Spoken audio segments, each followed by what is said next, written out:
Got a lot of people coming in. So as you're coming in, if you could go to the chat and let us know who you are, where you're from.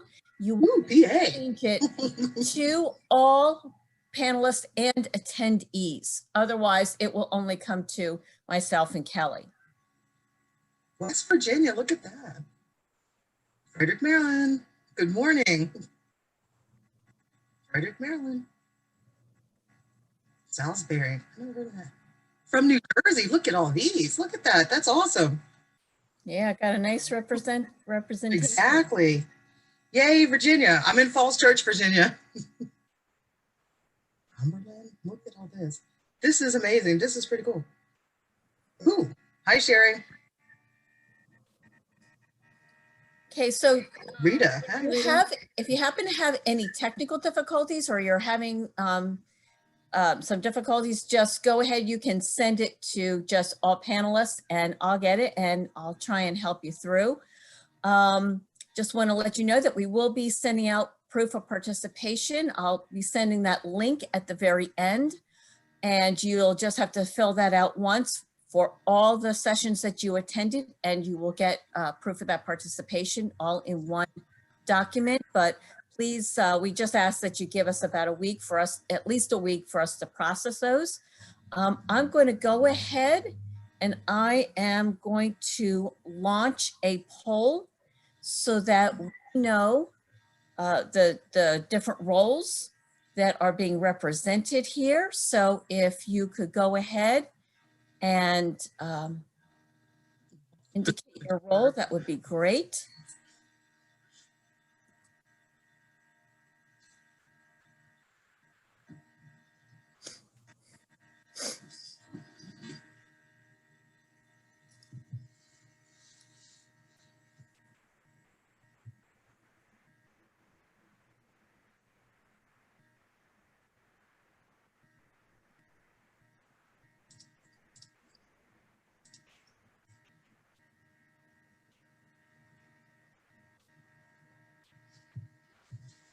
Morning, Desi, thanks.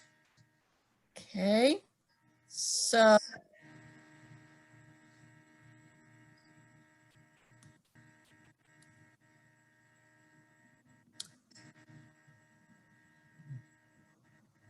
it looks like most are, here are the results. Most are ABE instructors with a pretty even distribution for the other roles. So I'm going to go ahead and turn it over to Kelly, who is going to give us a presentation on supporting adults with learning disability differences using online tools. Hey, good morning, everyone. Thank you so much for being here. And this is a new environment for everyone. So I think it's pretty interesting how the year is going about so far. My name is Kellie Hardt, and you can just call me Kelly. And I'm excited to share with you today what I know and what I've used during adult education for especially students with learning disabilities who are adults. As you can see right here, I have my platform and everything here is hyperlinked. And so I will be going through my presentations using this. And I'm very much into technology, as you can see. And we're going to go ahead and get started. By the way, I tend to talk very fast. So, you can just raise your hand or put up the stop sign if I need to slow down. And we'll just go from there.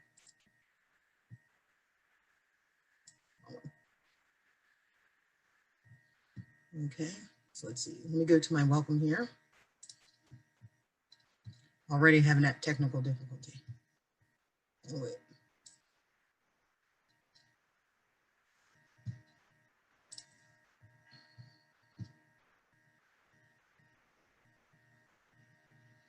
Give me a second. Here we go.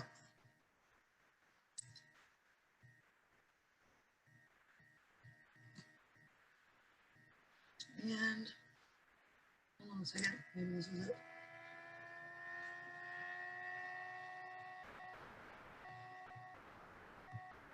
Okay, so we're gonna go through this. It's a little bit slow, but we'll get there. Okay, So we're doing adult learners with learning disabilities. And just to be sure, I wanted to make sure that everyone understood what's going to happen in this presentation, and also realizing that there is a lot of students that we have with these disabilities.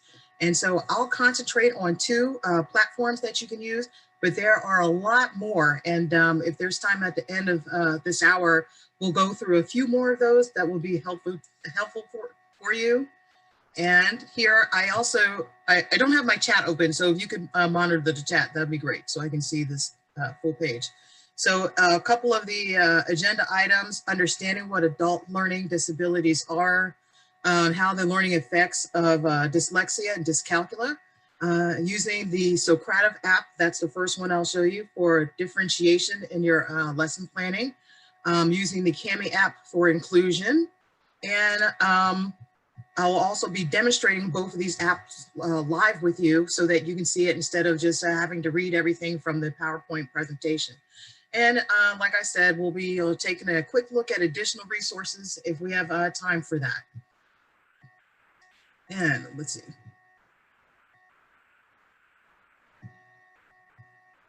Oh, there we go. Well, there it is again. I'm sorry, this is like extremely slow, so it's going by not as quick as I need it to. Let me close that. Here we go. So first I wanted to share a little bit about me. I have 20 years of teaching experience in STEM content area. My master's is in K through 12 education, learning disabilities and emotional disabilities, and Bachelor of Psychology. And I'm currently an adult education instructor of math for Montgomery College, their workforce development program. And so it's their GED program that I work with.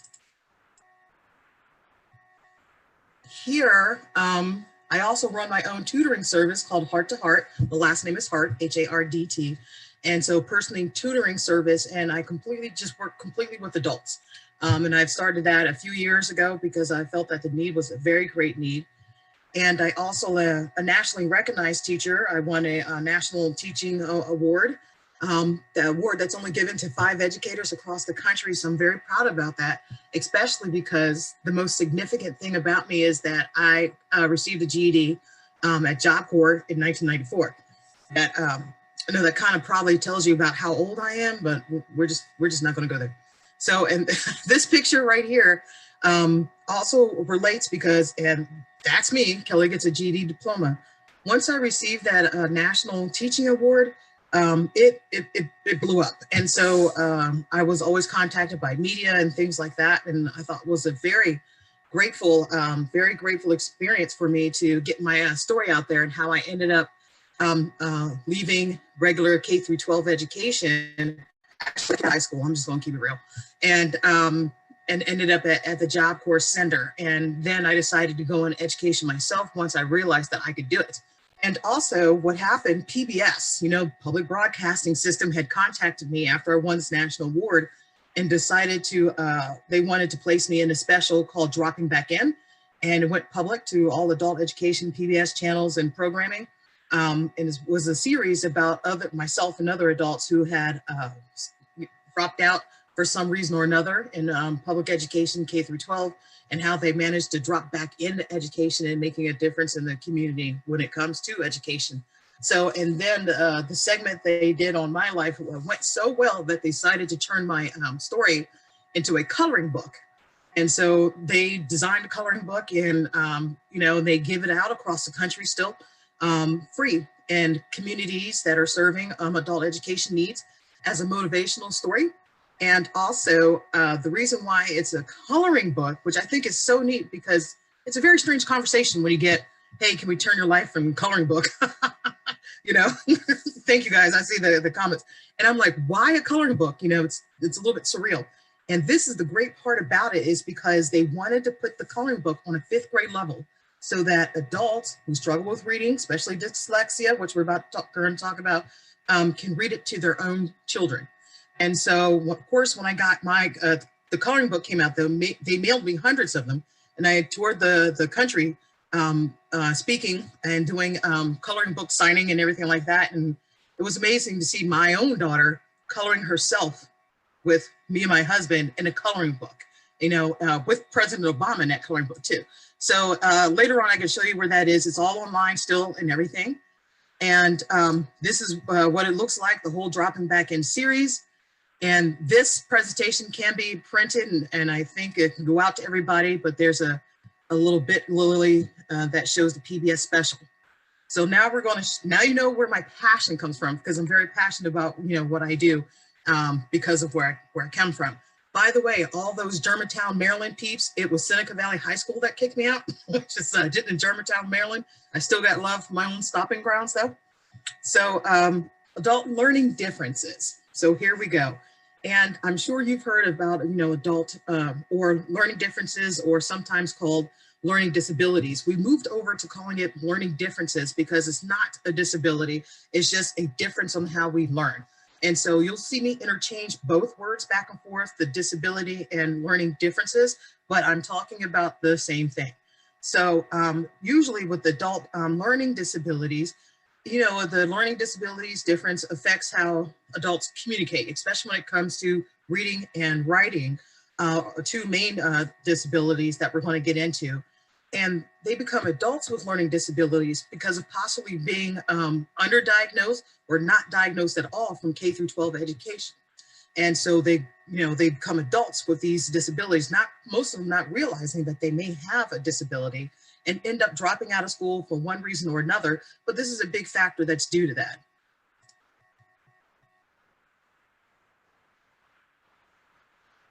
Here we go. And then also, okay, of course, the learning differences will affect everyday life of the adult, you know, the workplace, especially the workplace, you know, even home life with keeping up bills and helping, you know, students, their own students or children, you know, with their education classes. And of course, what we see all the time of dropping in and out of continuing education classes that we teach.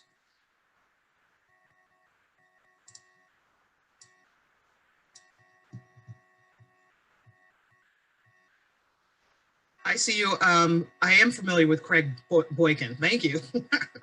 And one thing I do want to make sure that we point out is that these disabilities are not caused by economic disadvantage or cultural disadvantages, which sometimes is a misconception that we hear a lot. And to show what it looks like in the classroom, these are some of the characteristics that you would probably see in the classroom, such as, of course, the obvious, which is reading and writing and math. And always you'll hear comments saying that I'm bad at reading or I'm bad at math, and students who have trouble with their memory, not necessarily because they're not paying attention, but really, you know, literally have trouble with their short-term memory. Will forget one thing from another, sometimes within seconds. I know I do myself. And trouble with spatial reasoning, which we'll get more into. Trouble with higher order of thinking. And this really refers to things such as like word problems if you're doing math, or answering probable questions when you're doing reading comprehension questions that require a student to infer with inferences about what would happen next and so forth. And, you know, the regular basic of following and class instructions, keeping organized, and these particular students will stay quiet most of the time in the classroom. It might not, so don't underestimate that they're not paying attention. They're off doing something else, especially in this current learning environment of virtual learning. They may stay quiet because they're overwhelmed and struggling with any one of these characteristics and probably more.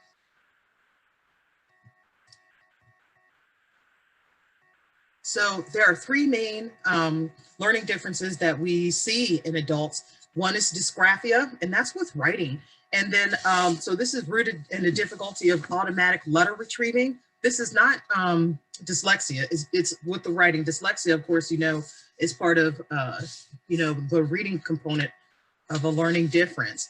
But here, it really affects executive functioning skills. And those are like when you're organizing things, trying to do things sequentially, especially when it comes to reading and writing comprehension and so forth.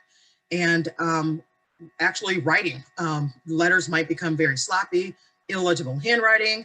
And also a couple of other things is that students who with dysgraphia tend to write things over and over again, thinking that they can get it neater. And then it'll start out neat and then get sloppy, but we'll start over again. And if any of your students are taking like the GED test, you know it's a timed thing. And if they chose to use paper and pencil as their mode of communication for writing, that could eat up a lot of time. I'll just leave that up for a second for anyone that may wanted to read that. But again, this presentation will be available to you in a PowerPoint form.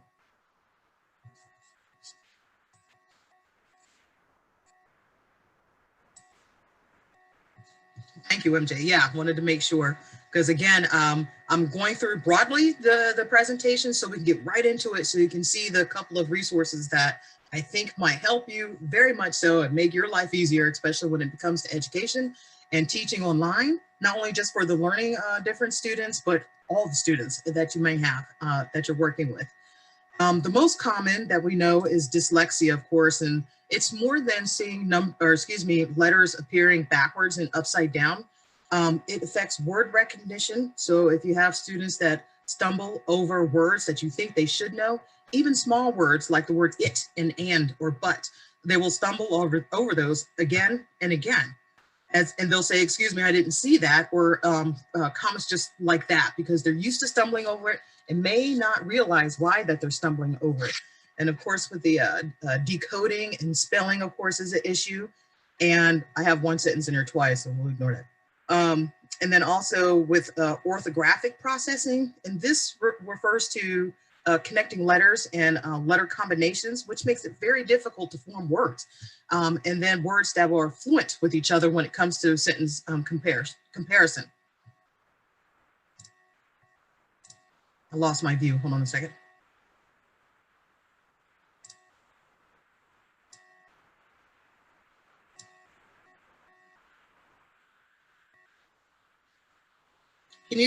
Can everybody still see the screen? Because I can't see my screen. No, we're not seeing your slides. Okay, hold on a second. Oh yes, I'm glad. I'm looking at the comments real quick. Let me go back to sharing my screen, see if I got it here. How about now? Are you able to see the screen now?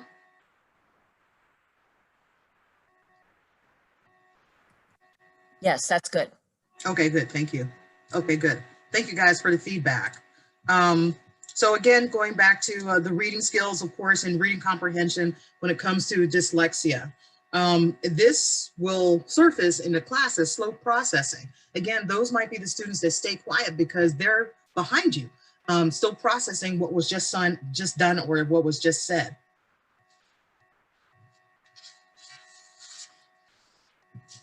Now, the last ones, remember you have dysgraphia, dyslexia, which is the most common that people have heard of. But this one will blow your mind because it's just now being recognized. It is finally in the DSM-5, which is the diagnostic manual for psychologists and other doctors who would diagnose these types of disabilities, which is a manual, the most current manual, now recognizes dyscalculia. And with dyscalculia, which is different than dyslexia, it's almost the same thing except with numbers. So usually those students who say, oh, I've always been bad at math, might have dyscalculia. And I'll tell you what, I was diagnosed with dyscalculia about 10 years ago. So one of the reasons why I didn't make it through high school is because I was bad at math and I just couldn't take it. Not to mention some other factors like, some people said I was a bully, but we won't focus on that. So but I wanted to point out dyscalculia because it is my struggles with dyscalculia that inspired me to become a math teacher. Reason being is because I understand it and I had to come up with my own methods of learning math in order, to go through my master's and my doctorate and everything I did in higher education.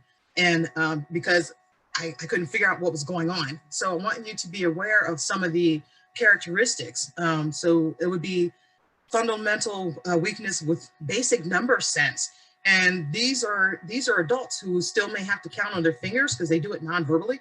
I still do. No, I'm telling you, I can teach, I could teach you statistics, trigonometry even, but basic calculation I struggle with. I still do not know what 7 times 8 is. I will never know it because I cannot memorize my facts. And so therefore, calculator use is very important to me, especially when I'm teaching upper math like that, because if not, I'll just be struggling trying to figure out what the 7 times 8 is. So this is, it's a real thing. And who knew, right? Okay, I see you, Vaughn, like preaching to the choir. Okay. And so, of course, this makes it very, even more difficult when students have the word problems. And if any of your students are doing the GED test, you can imagine how difficult that this would be when it comes to numeric operations. Even simple word problems that, have addition and subtracting and multiplying and dividing are a real struggle. What also makes you eat up your time when you're trying to read it and trying to figure out at the same time. And if you have a time test that students are taking, this causes a lot of math anxiety, which you see in that last bullet that I have listed there, right? And then I see you, Jessica, thank you. Taught my students to count 5, 6, 7, 8, 56. And I'll tell you what, I've tried that. I've tried that so much and it doesn't stick. And I'm glad that your students are able to do that. The ones with dyscalculia, and especially a bit on the severe side, when I hear methods like that, my husband even still tries to teach me. I do flashcards with my daughter, and she's in middle school, but I'm still trying to learn my facts, and so I do them with her. And when learning mnemonics like that, I hear a lot of information that's stimulus overload. And so sometimes it works and sometimes it doesn't. But that was, I'm going to have to give it to you later on that one to see if I could do the same thing, right? Thank you, NJ. And that is exactly why I became, an educator. So dyscalculia, that's where the most difficulty. And as you know, the statistics with adult education, passing the math is the most hardest subject if you're doing the GED. So now we're going to go to, let's see, we're going to go to Socratic. I'm going to introduce the first tool that you could use. Go here.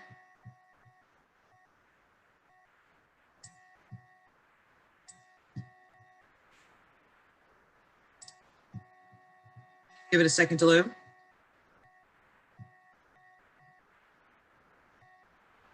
Oh, that was the other one.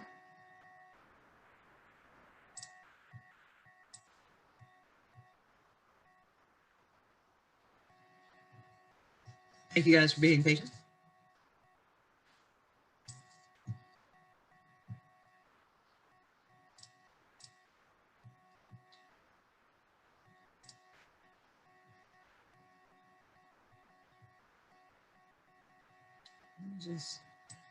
This one is the Socratic one, but again, problems with the loading.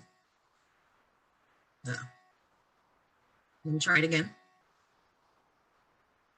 And this platform that I'm using right here is just something like PowerPoint. I'm just having trouble getting into my own account. Let me go back this way.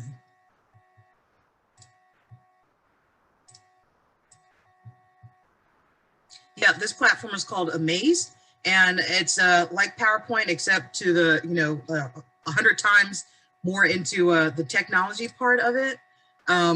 And it usually is a lot faster than this, but I'm just having problems getting into it, and I think it might be because of so much that's going on with my computer right now. But I'll get to it. So you see right here, it's Amaze, and so like I said, just like a PowerPoint thing. So it's got a little bit more of a 3D feel to it. Here we go. Yeah, me too, Vaughn. That's good. Right. So yeah, you can go to amaze.com and create a free account actually to do most of the stuff that I'm doing here. So this is Socrative, and I'm not sure if anyone has used it before or heard of it. And, actually, let's go to the chat. If anyone has heard of Socrative before, let me know.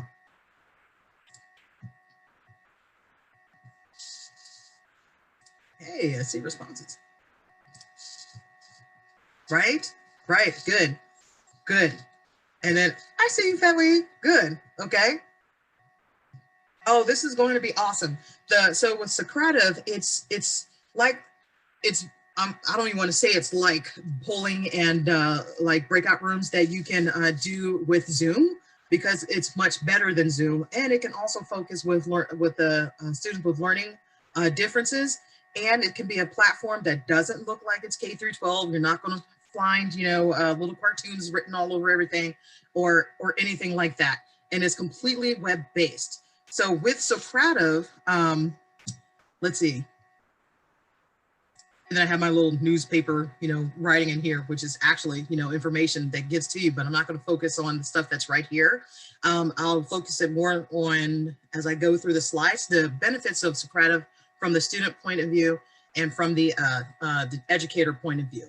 So it's a powerful tool, right? You can meet students at your level. You can't do that with other platforms such as, Whiteboard or Zoom or anything like that.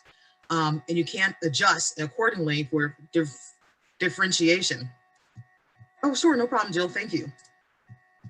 So, and then also too, this will help stimulate higher education and it will make your students, help your students feel like they are on track. They're doing what they need to do, even though you differentiate and other students have no idea what some students are seeing and what other students are seeing. So you can have something that you're doing through a poll or whichever on one ability level and another, same type of questions, but on another different ability level, such as, with reading, okay? And then the best part about this is with Socrative, you can analyze the results. You can take those results and look at them, and then that will also help you adjust your own method of teaching and adjust your lesson plans accordingly. This slide right here talks about how what it looks like and how students benefit from it, because you can give students instant feedback and reinforcement automatically, real time, right? And then it will be, again, like I said, individualized. No one else will see what comments you're making to any other student. And then to help them along, point them in the right direction and for encouragement as well. There's a part to it, much like Zoom, that you can do collaborative learning. So you can break the students off into groups. And how I differentiate with my students, I know pretty much their ability levels as you would, as you see as classes progress, is that I group them. I group with certain students with the others, kind of same ability level. And I group other students with others, that might be a higher or lower ability level. And yet they're still working collaboratively, different groups. I have like 3 or 4 different groups according to what they need, right? And they can still all work together and not realize that the work that they're doing is differentiated to their needs.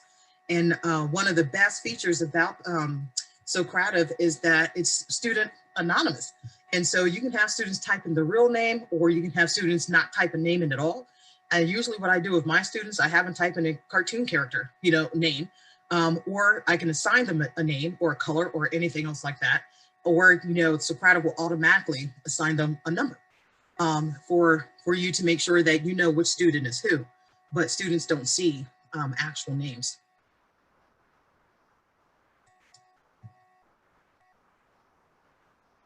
Some of the features from the educator perspective, other than what I've told you, you can make learning more comfortable with it, and it's more practical. It's got an easy surface area for visualness.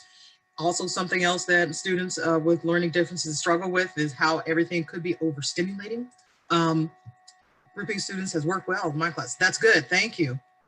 Good, I know, right? Awesome. So, and then you can scaffold questions and offer multiple feedback options, like Zoom offers the polling or the breakout rooms. But with Socrative, there's even more options that you could use for scaffolding and having students answer, verbal questions or even questions and test quizzes that you've made up yourself. And then you can watch these answers populate in real time into a data graph. And so in real time, so you can see it on your screen, and students don't necessarily have to see it on their screen, but you can watch the population of your results and how students are answering in real time as you're using the application.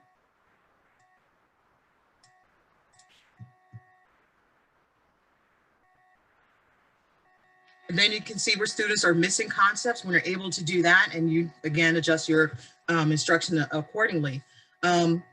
And this is a great tool for students who struggle with dyslexia or not reading to a grade level. It allows them to access grade level curriculum. And this being because when you have a Socrative account, you can access curriculum, tests, quizzes, any activity from other educators across the world.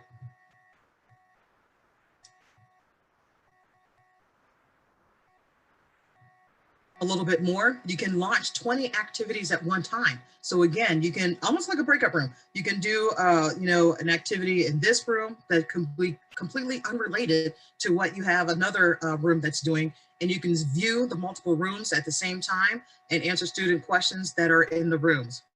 And the best part I think about Socrative as well is that you can populate quizzes and tests, and you can use that for formative or a summative assessment, because you can upload any activity, especially if you give a quiz and a test, and it will upload into an Excel worksheet that you can use with the grade book or any CSV platform that you might use.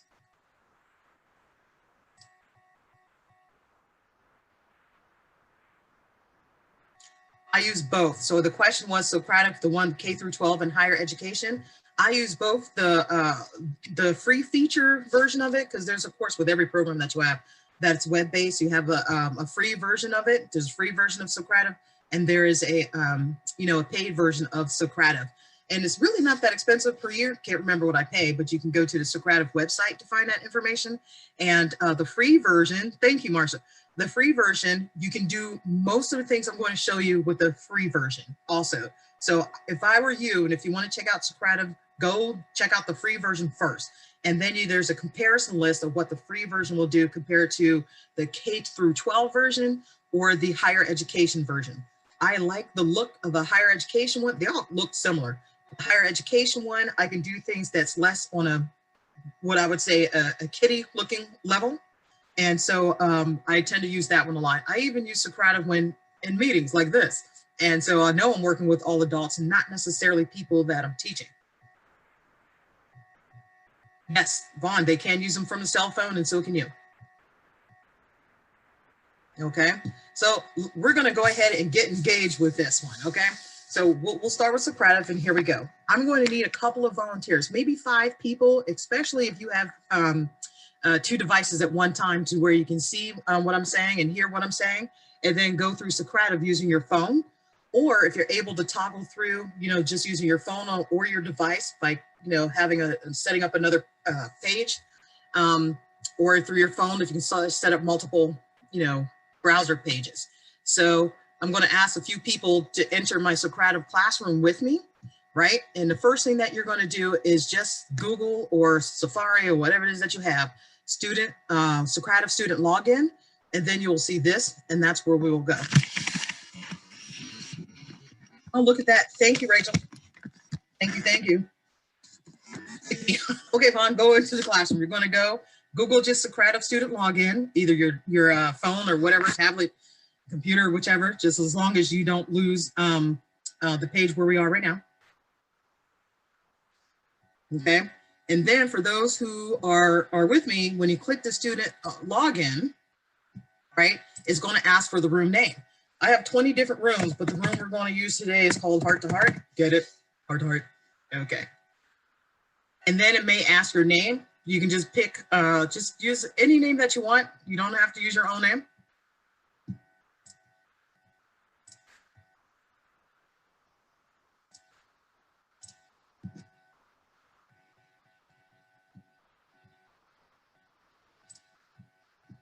Okay.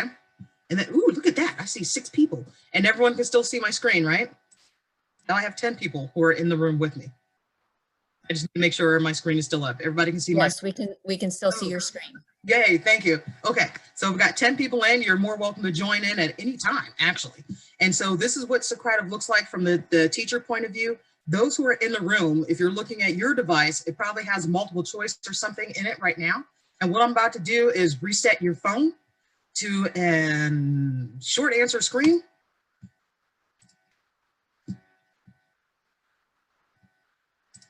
I'm going to require student names just so that we can see, but you know, hopefully made up a name or use your own name, doesn't matter. Okay, so here we go.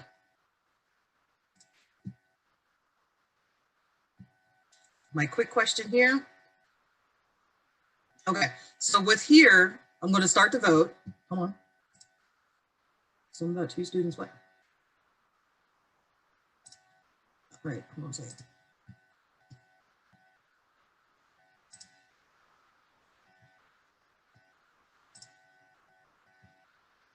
Okay, let me just start. That's not what I was looking for. Short answer. There you go. Okay, so I'm going to ask the question out loud. Let's see how we got. And so let's ask question like, what is your favorite color? And I should start seeing populated.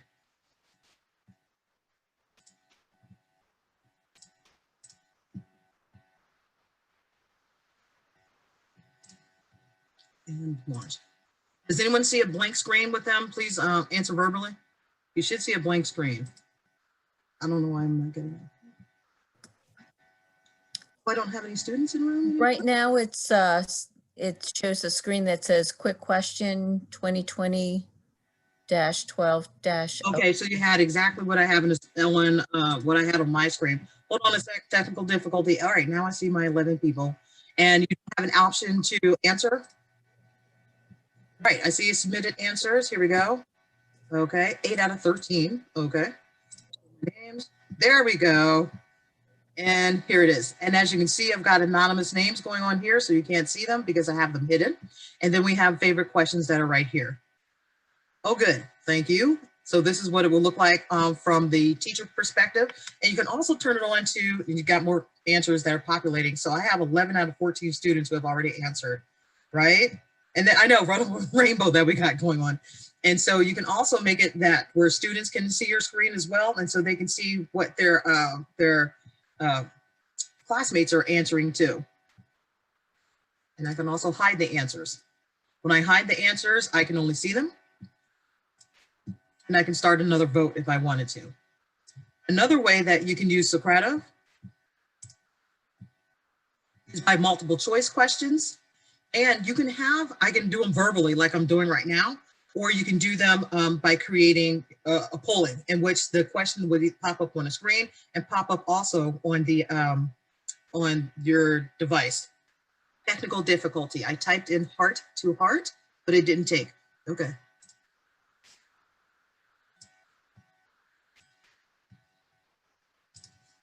It should look like this.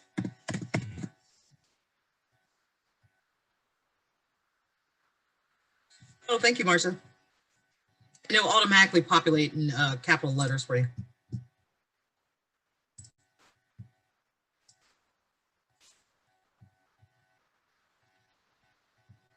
Okay, the difference with Socrative, I see a question and answer.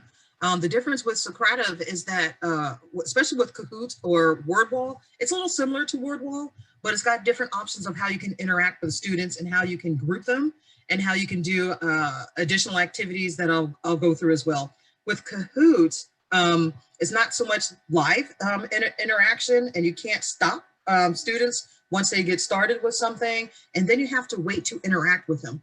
So from Kahoot, from Socrative and Kahoot, you do not have to wait for a student to finish what they are doing. You can encourage them and point them in the right direction as they go. I hope that helped out.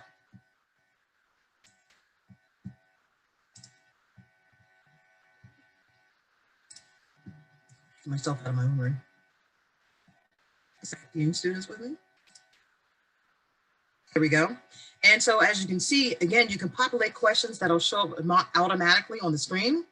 And I hope everybody's okay. I got a lot going on with the computer with this presentation, so I'm having technical difficulties, as you can see.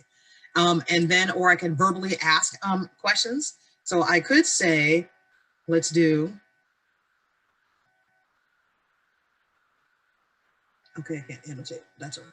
So we're gonna do A, B, or C. I like math. A, you would punch in A if you love math. B, you don't like math. Or C, meh. Again, the question would be, I like math. A would be, look, it's already populating. I like math. A, I love math. B, not such a fan. Or C, meh. Very good.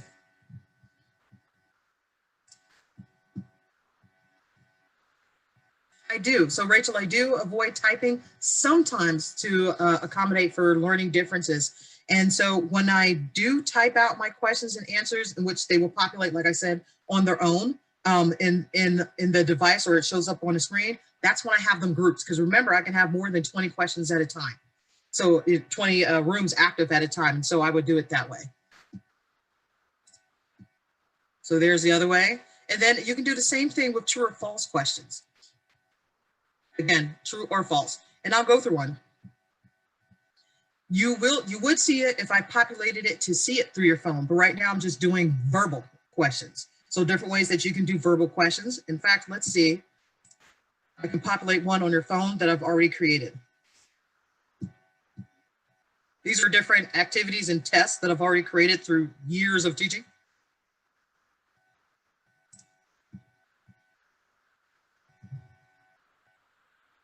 Save it, exit, and we'll play.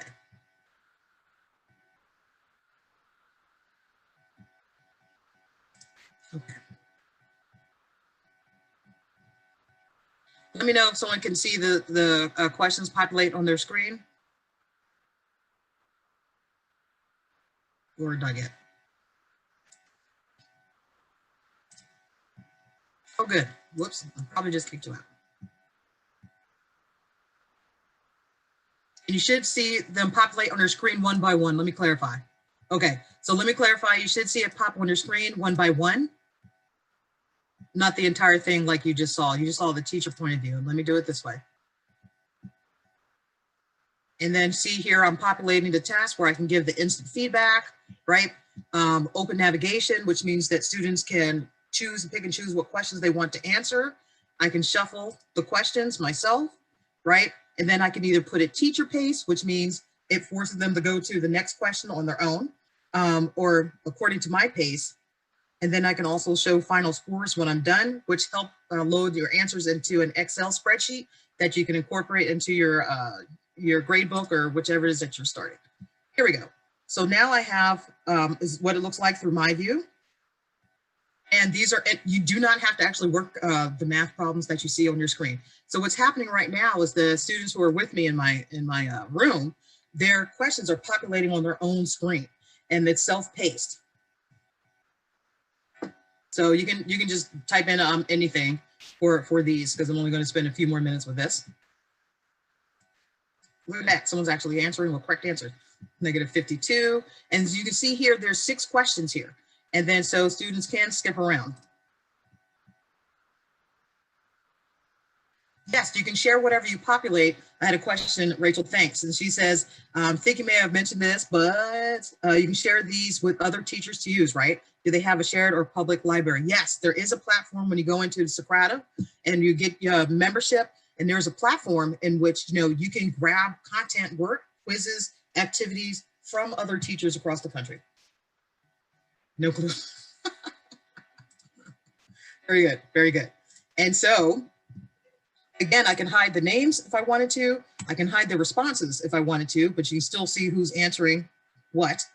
And then, or I can have it to where it's not showing results at all from my screen perspective.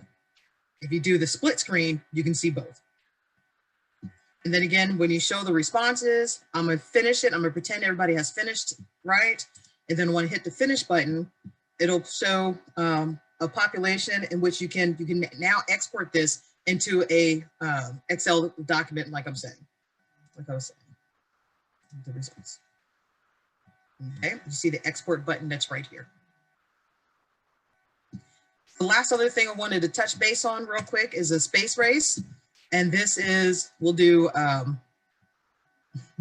name different tests for different people. Can I choose my test? My number of teams. Let's say I'm gonna divide the class into 4 different teams.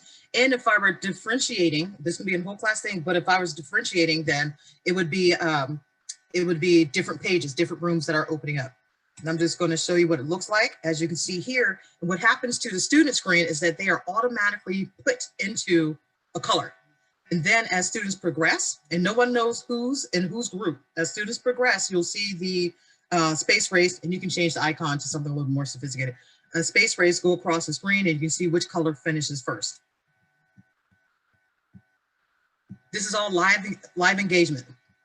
You can do this actually outside of class. That was a good question, Rachel. You can still have your classes up even though you are not online, as long as you don't close your class or exit it. You can close your computer, things like that, but just don't X out like this of the program. Okay. Now for, and I'm sorry to close that one out, guys. Thank you for participating with that. But I wanted to be sure that we go and hit one of the other ones, which is Cami. So the Cami app is pretty cool too. So with Cami, let me just share a few slides of this with you. So that was Socrative and Kami. And again, you can get this presentation, or I can elaborate even more if you contact Montgomery College. We can share that information with you.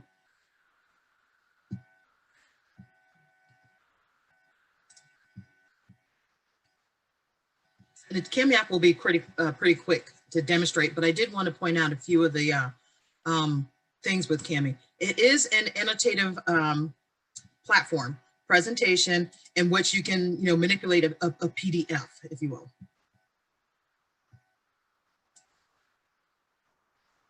I know that's kind of freaky, I'm sorry. Right, and it totally supports learning differences, especially when it comes to dyscalculia, as you'll see in a second, and also dysgraphia and dyslexia. Supported by all PDFs. You can actually incorporate into Google Classrooms if anybody uses that. You can upload a PowerPoint, a Google Slides, or anything, and it'll transform. Kami will transform it. You have screen capture, which I'll show you, and a screen capture, which is actually pretty cool when you get things that are live. And you can record your voice right into the document. You can also record video recordings right into the document. So for time's sake, instead of going through the slides with this one, I'm just going to show you a live demonstration of this. And this, if you ask me, is much better than a whiteboard, any whiteboard platform, because of here, let's say you have a student who has a hard time with reading and comprehending. You can actually, the text to read part is pretty good. You can also change the accent.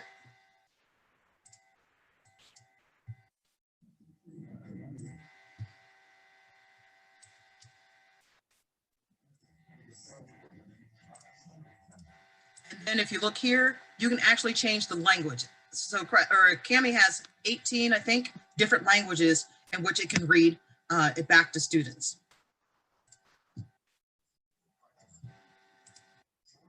Oops. Sorry, let me stop that one.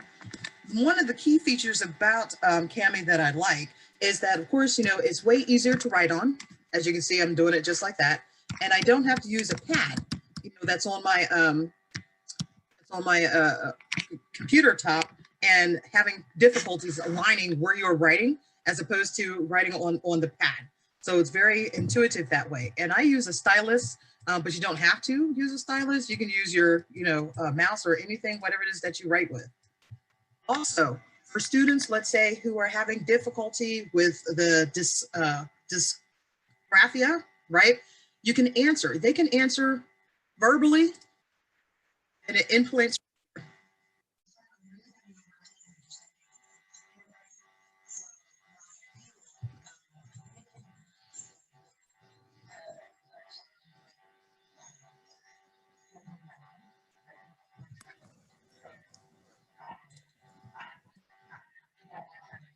Right. Okay. And then I'm hearing that you can't hear my audio, but thank you, Rachel. If you couldn't hear the audio, what happens is the student can record right from their voice, right from their device, and then it would show up here or further down, wherever you put it. And this you can move around. So a student and you as a teacher can embed your own comments, or students can embed their own answers or their own comments and so forth there. Sorry if you can't hear it, but I'm sure you get the idea. Also, another great one is that not only can you embed with video or voice, you can also embed with video.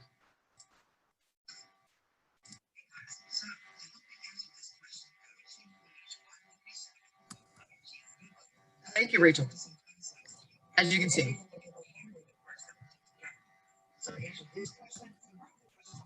That's not a great picture of me, so I'm gonna stop it right there. And so what I use it for is I embed video clues to my students. Again, this can be used from any device. So, and then when I send it to my students, or it's live in class with my students, everything that I embed will pop up just like that if the student has their account. And anything that they embed and send back to you, it will also show up just like this.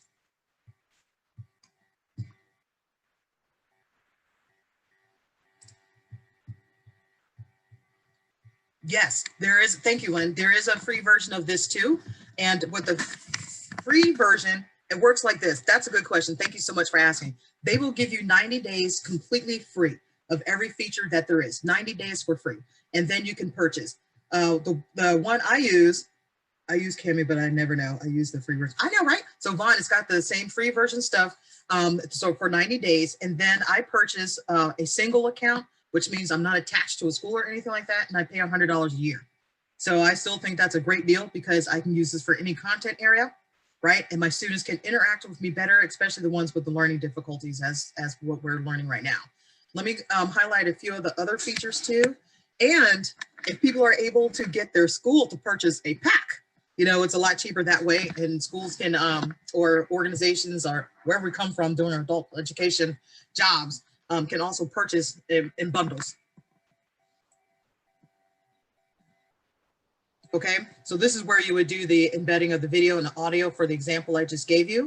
You can also, of course, use text, answers and so forth, and they stay right where they are, or you can move them around anywhere you want them to go, right? And this is great for my students too, is because you can embed math symbols, or if you're making up your own worksheet, we know how important that is when you're making up your own worksheet with math. It's difficult to find the math symbols or write it in. In fact, let me show you.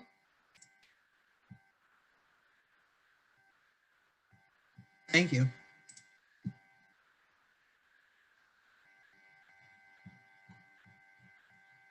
This is one of the, this is the warm up I did during the last class that I had with my students, which was last week. And as you can see here, I can embed whatever math symbol that I would like to embed, and it shows up here. I can move it around, and then I can also edit it, making it bigger and so forth. One of the other cool features that I really like is that if your students need a reinforcement, I can embed YouTube videos here, and then it will just automatically play. This one, I got too many tabs up. It's not going to play, but you get the idea. Other things that you can also embed using it.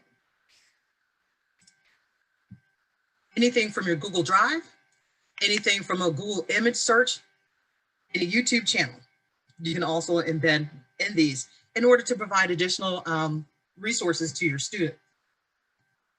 And I also, again, I like to embed little short video clips of myself explaining, and I'll say something like, hey guys, look on page 532 of your GED book. This is the same exact example that we did in class. And then it helps you not to have to repeat instruction and directions over and over again in class, saving you time, saving your students time.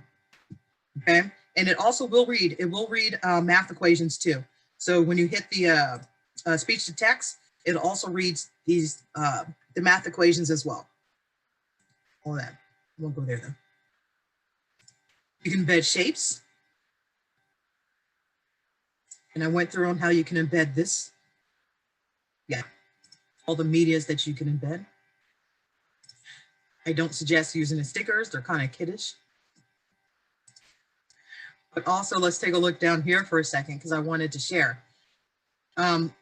It's difficult when students don't have their book, or whatever workbook you're using. We're using the GED 2020 test prep, whatever the book is.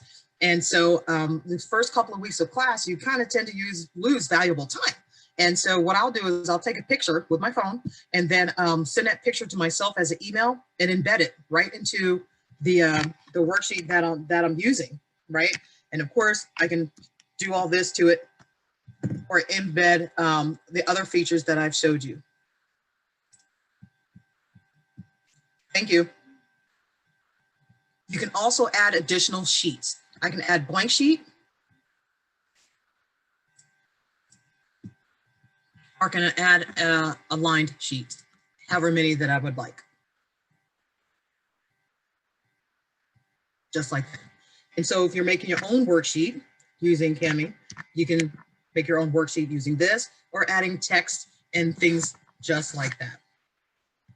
Time is running short, so I want to leave a few moments for any questions that we have, but also to remember this is a PowerPoint presentation, but a couple of things I wanted to make sure that you could use that are completely free, and they are provided by Google. Google has extensions that are specifically for students with special needs. And so they would download an extension for whichever one that works for them best. Thank you guys. And then let me show you another quick one from a Google extension. For example, Open Dyslexic, important. With this Google extension, what it does is make any font, any website, any PDF into a readable font that works best with students with dyslexia. And you just have to, if you Google Chrome extensions for students with special needs, you will get it. This one, Open B Reader, will take any font, any PDF, any website, and color code it, so making it easier to follow along with each line. And the last one I'll share with you that you can also Google is a Snap and Read. Reads in lots of different languages, almost like Cami if you don't want to use Cami. And you can also save the text, the audio text that is with it. Thank you guys. Okay, so that's all the time that I have right now. There's 4 minutes left. If I can answer anything else, I see one. Thank you, Rachel. And so I wish I had more time with you, but I don't, because I could talk about this forever. As you can see how excited I am to be able to share just a few of the resources that are available and a few that I use. In the PowerPoint doc that you can reach, I think through the VTI website, is my contact information. Remember, I'm from Montgomery College Workforce Development GED program, and you can find them online at the Montgomery College website, and email if there's anything else that we can do for you, or if you would like to join us for another presentation that we can put together with other participants. Yeah, so Rachel, absolutely. And that one you can type up, let's see, I believe it was this one, Beeline Reader. That's the one that you're talking about. Thank you, Aaron. Thank you very much. Thank you, Landon.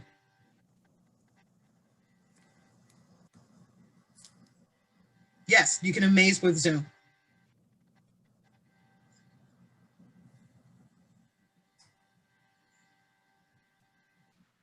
Oh, thank you, Vaughn.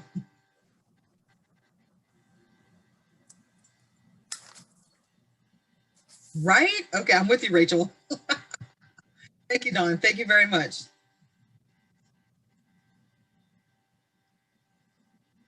And there's a lot out there. Contact us, contact me. The information is on the PowerPoint version. That's a good question, and I'll open that one up. Hi, Febby, thank you.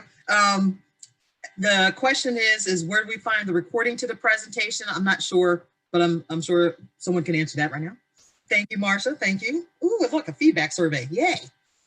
Yeah, so I just dropped in the chat a feedback survey, and I'm also going to put in the link to proof of participation, and Thank you, Aaron. recordings will be put up on the virtual training site once the